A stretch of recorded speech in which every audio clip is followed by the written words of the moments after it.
Hello guys. So today I'm going to be talking about our parent company for Hawthorne Norms. So one of the leading global human resource management challenge is finding an expatriate manager for our company. So two of the traits that the expatriate manager needs is cultural adaptability and leadership skills, which is hard to find. This is really important because in order to perform well internationally in the UK's market, the expatriate manager needs to be able to know UK's culture and needs to be able to adapt to their culture so that they can interact well with other people. Next, I'm going to be going over the strategy that Hawthorne Arms is going to use. So they're going to use global standardization, and this is to keep services from the home country to the host country consistent. So basically, in this example, they want to keep their hospitality standards consistent from the US to the UK. Sorry about that. So they want to keep it consistent from the US to the UK because in hospitality, consistency is really important in order to maintain the brand image. Next, I'm gonna go over the staffing strategy that Hawthorne Arms is using. So they're going to be using the ethnocentric strategy. Ethnocentric strategy basically states that the parent company has control over everything that happens in the host country, all the facilities in the host country. So over here, the US headquarters, they are in control over all the decisions that happen in the facilities in the UK. So any staffing decision, any major decision that happens in the UK, the US headquarters are going to be responsible for that.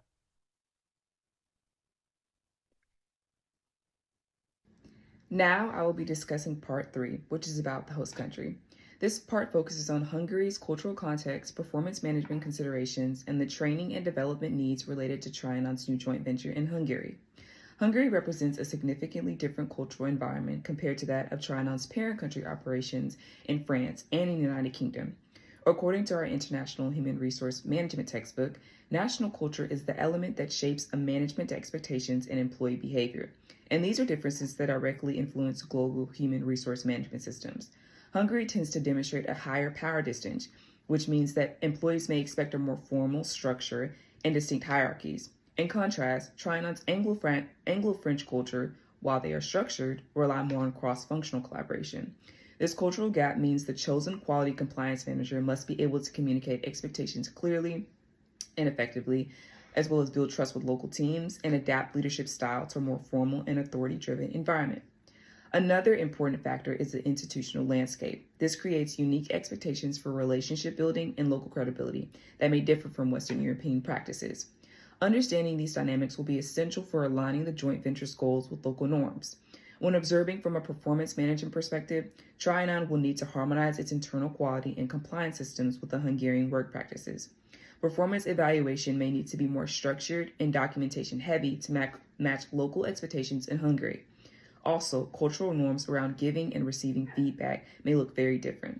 So, the new appointed manager will need to tailor their communication style in order to ensure clarity without undermining local autonomy or motivation. Training and development will also be a critical component of the joint venture success. The Hungarian workforce will require technical training to meet the Trianon's quality standards for display technologies, as well as compliance training aligned with European Union aerospace requirements. Additionally, the expatriate manager must receive cultural training to navigate the Hungarian business culture and do it effectively.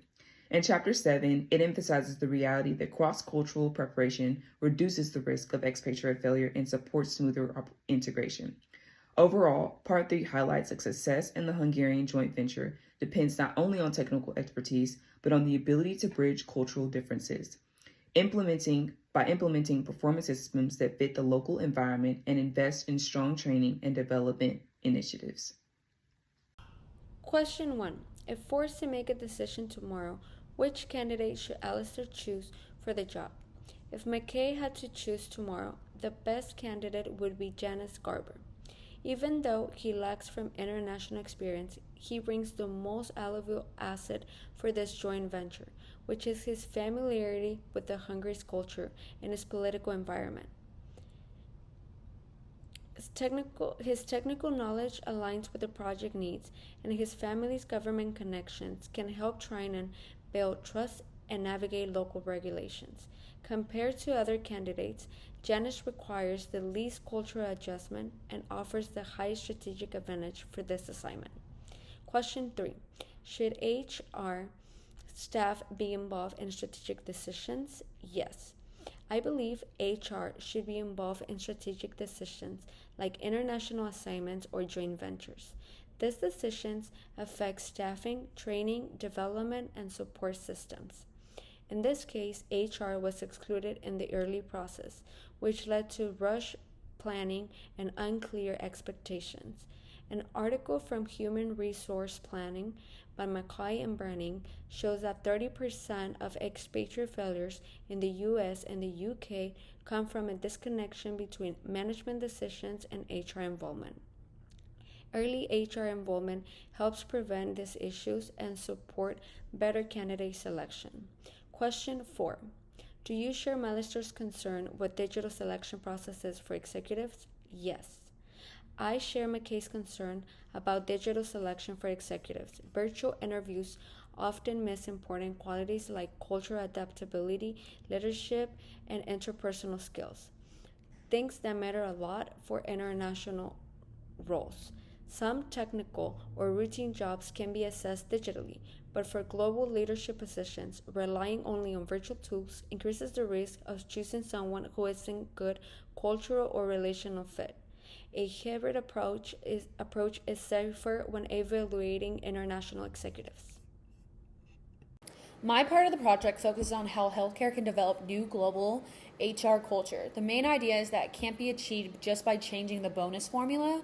As Dowling explains, a global HR needs to bring together the staffing, development, performance management, and rewards so everything supports the company overall. Wolfgang's challenge is to turn executive pay into something strategic. He needs a system that helps build global-minded leaders who can work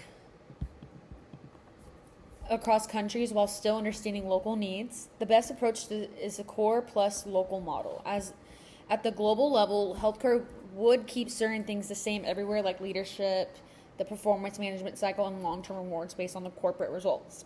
These create a consistent global foundation. Then at local level, the HR can adjust the details, base pay, bonus, currency, and the way of different performances are measured and can change matches of each country labor market, tax rules, and cultural preferences. Research from KPMG and Safeguard Global supports this approach, saying that companies need a clear global and also to be more flexible for each location. Over time, with strong communication, clear standards, and rewards based on executives will start to develop the same global HR mindset. They will understand that their whole outcome and output towards whatever they're leading on reflects both on their local market and their global contribution, like running a cross-border project or mentoring employees in other countries. Studies also show that companies with the type of integrated global HR system perform better during uncertain times when they're not most they don't know anything to where it is or a crisis is happening. So when they're no one's telling them, hey, this is happening, so they work better in those kind of situations. So overall, Wolfgang isn't just a changing pay, he's building a global HR structure that respects local differences while also creating a strong, aligned, globally capable leadership team.